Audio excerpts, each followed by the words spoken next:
नमस्कार, स्वागत है आपका। मैं हूं अनामिका पांडे। शिखा सलोनी भी साथ बुलेटिन में है जो देश दुनिया की अहम खबरें आप तक पहुंचाएंगी। लेकिन इस वक्त की बड़ी तस्वीर आपको दिखा दूं। उत्तर प्रदेश की राजधानी लखनऊ से एक तस्वीर जहां एक वैन में आग लग गई है और इस वैन में आग पर काबू पाने की कोशिश की जा रही है। हालांकि काफी हद तक इस पर काबू पा लिया गया है। दोपहर का वक्त है, किस वजह से ये आग लगी इस वैन में ये पता अभी नहीं चल पाया है। लेकिन आप देखिए जो आगे का हिस्सा है इस वैन का पूरी तरह से जलकर खाक हो चुका है।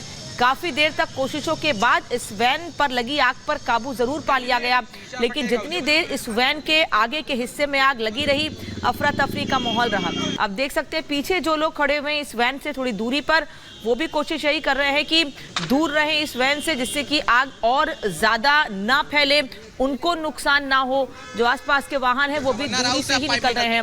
हालांकि थोड़ी देर के बाद फायर ब्रिगेड की टीम मौके पर पहुंची और इस आग पर काबू पा लिया गया है। लेकिन वैन के आगे के हिस्से में आग लगी किस वजह से, इसके बारे में अभी कोई जानकारी नहीं लग पाई है। लेकिन फायर ब्रिगेड की टीम ने कड़ी मशक्कत के बाद आग पर काबू जरूर पा लिया है। थोड़ा सा सुनसान इलाका भी है तो ऐसे में ज़्यादा कोशिश नहीं करनी पड़ी लोगों को रोकने की, लेकिन आसपास जो वाहन गुजर रहे थे वो खुद ही दूरी से वहां से निकले।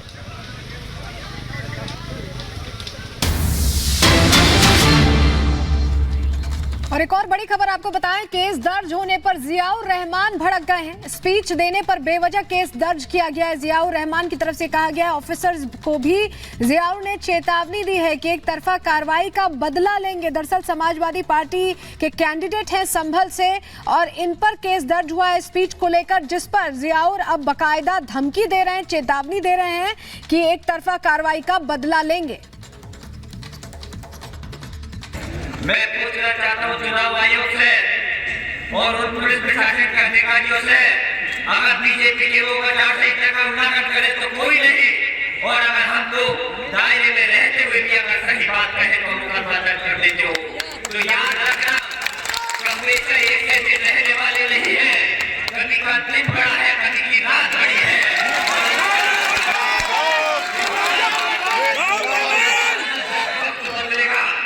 तो याद रखना, भूलने के नहीं उन चीजों को जो हमारे करते हो याद रखेंगे।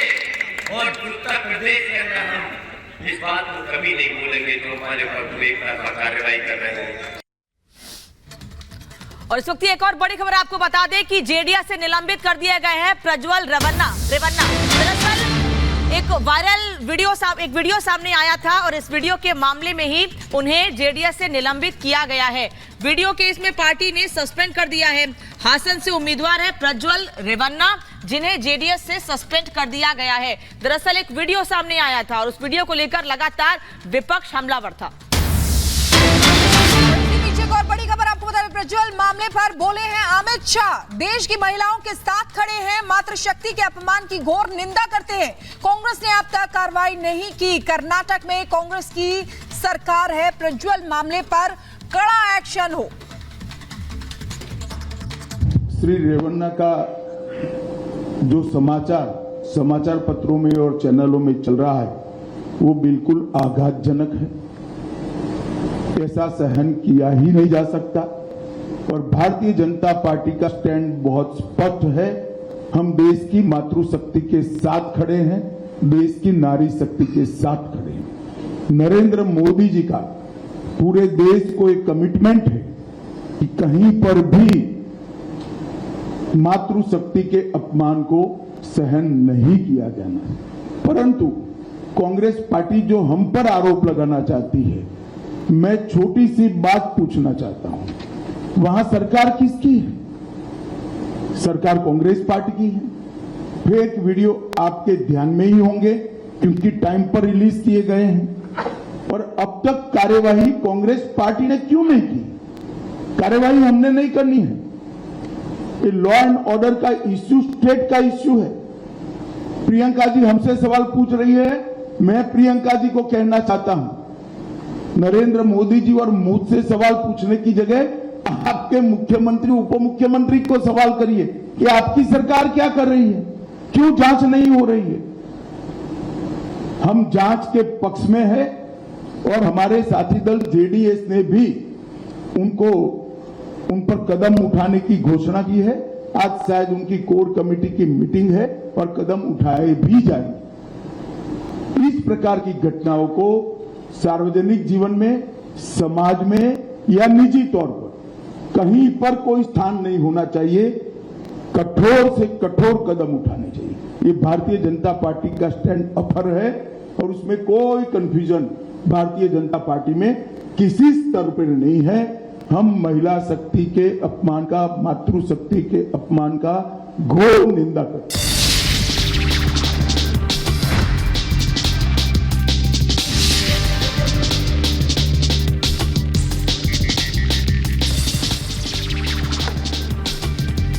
कांग्रेस पर हमलावर हुए पीएम मोदी, कहा एक्सरे निकालने की बात कह रही है कांग्रेस। तो लोगों की संपत्ति पर कांग्रेस की नजर है, मेहनत का पैसा लूटना चाहती है कांग्रेस। जो आपकी मेहनत का पैसा लूट ले, ऐसी सरकार चाहिए क्या? आपकी संपत्ति छीनने का उनका इरादा, ये खतरनाक इरादा है। पीएम ने कांग्रेस पर साधा निशाना, कहा कांग्रेस ने किया राम मंदिर का विरोध। कांग्रेस की विचारधारा वामपंथ वाली, ये कहते थे मंदिर बना तो आग लग जाएगी। पीएम मोदी ने कांग्रेस पर बोला हमला, कहा बीजेपी के 10 साल और कांग्रेस के 60 साल का अंतर साफ है। हमने 10 साल में वो करके दिखाया जो कांग्रेस 60 साल में नहीं कर पाई।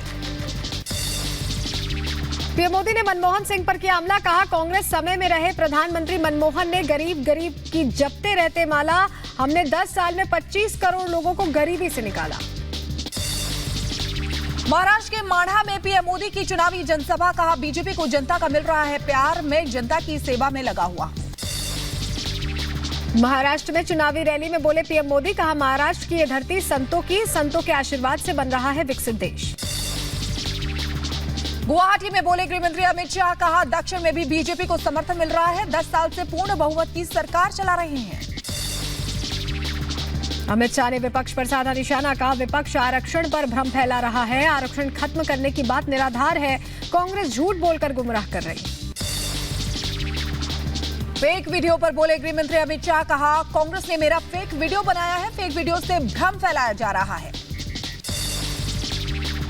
गृहमंत्री ने राहुल और प्रियंका पर हमला किया, कहा चुनाव लड़ेंगे या नहीं, ये कंफ्यूजन आत्मविश्वास की कमी दिखा रहा है। रिपब्लिक भारत पर बोले रक्षा मंत्री राजनाथ सिंह, कहा सभी लोगों का मिल रहा है समर्थन, देश का विकास सिर्फ पीएम मोदी कर सकते हैं। रक्षा मंत्री राजनाथ सिंह का बयान, कहा आरएसएस ने किया देश हित के लिए काम, स्वयं सेवक होना गर्व की बात, भारत लगातार कर रहा है विकास। रक्षा मंत्री राजनाथ सिंह ने विपक्ष पर साधा निशाना, कहा विपक्ष सरकार के लिए राजनीति कर रहा है, देश बनाने के लिए करना चाहिए राजनीति। सीएम योगी का विपक्ष पर बड़ा हमला, कहा विपक्ष के लोग बोल रहे हैं सिर्फ झूठ, इंडी गठबंधन संविधान के खिलाफ। आरक्षण को लेकर सीएम योगी का कांग्रेस पर हमला, कहा कांग्रेस ने पिछड़ों के अधिकार को छीना है, एससी एसटी के अधिकारों पर की सेंध मारी। सलमान खुर्शीद की भतीजी मारिया आलम का विवादित बयान, कहा चुनावों में वोट जिहाद करना होगा, संविधान के लिए और अल्पसंख्यकों को वोट जिहाद करना होगा। मारिया आलम के बयान पर भड़की बीजेपी, कहा विपक्ष बौखला गया है, चुनाव आयोग संज्ञान ले। गृहमंत्री के फेक वीडियो का मामले में दिल्ली पुलिस आईएफएसओ यूनिट की जांच तेज, 15 से ज्यादा लोगों को समन करने जा रही है पुलिस। नीतीश कुमार ने मुस्लिम वोटरों को जिताया, कहा वोट देते हुए मुस्लिम समाज सब याद रखे, अगर हम लोगों को खत्म कर देंगे तो आपका हाल पुराने समय की तरह हो जाएगा, कोई इंतजाम नहीं होगा। आरजेडी नेता तेजस्वी यादव ने बीजेपी पर साधा निशाना, कहा बिहार में एनडीए के हालात बहुत खराब हैं, एनडीए का सफाया बिहार से हो चुका है, इसलिए घबराए हुए हैं। यूपी के डिप्टी सीएम ब्रजेश पाठक ने विपक्ष पर साधा निशाना, कहा विपक्ष को जनता ने नकारा, राहुल लड़े या कोई और, जीतेगी बीजेपी ही। यूपी में बीजेपी प्रचंड बहुमत के साथ सीटें ला रही है। डिप्टी सीएम केशव प्रसाद मौर्य ने अखिलेश यादव पर साधा निशाना, कहा अखिलेश के बस की बात नहीं है बीजेपी को हटाना, विपक्ष आईसीयू में पड़ा है, जनता उन्हें ऑक्सीजन भी नहीं दे रही है। महाराष्ट्र के डिप्टी सीएम अजित पवार का इंडी गठबंधन पर तंज, कहा राहुल की तुलना पीएम मोदी से करना गलत है, देशवासी चाहते हैं मोदी फिर बने प्रधानमंत्री। कांग्रेस उम्मीदवार विक्रमादित्य सिंह ने किया कंगना पर हमला, कहा जिस तरह की भाषा का इस्तेमाल कर रही है कंगना, वो हिमाचल की संस्कृति में नहीं है। एमपी के भोपाल में सीएम मोहन यादव ने इंडी गठबंधन पर साधा निशाना। कहा, अगर सपा और कांग्रेस के उम्मीदवार चुनाव नहीं लड़ना चाहते हैं तो हम कुछ नहीं कर सकते हैं। कांग्रेस, समाजवादी पार्टी या कोई भी अन्य पार्टी राज्य में टिकने में सक्षम नहीं है। चिराग पासवान का विपक्ष पर हमला। कहा, धर्म के आधार पर आरक्षण देना गलत है, ये संविधान में भी लिखा है।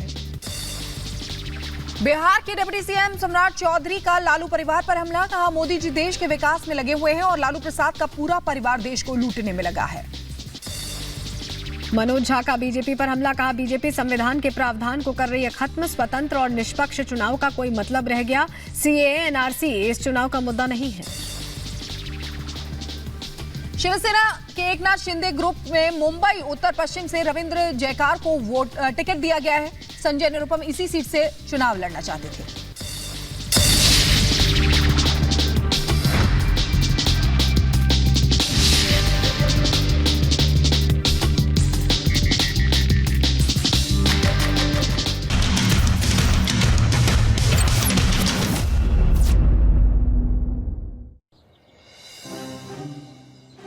पुरानी जनरेशन के क्लासिक है शौक, नई जनरेशन को चाहिए नए जमाने की मौज।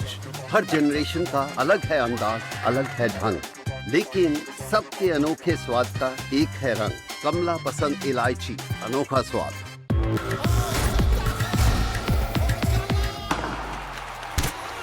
पता नहीं क्रिकेट का फ्यूचर कैसा होगा, पर सीलिंग फैंस का फ्यूचर पता है, because it's already here. Orient Aeroslim with reverse rotation mode जो इंप्रूव करे air circulation. Orient BLDC fan, the future of fans.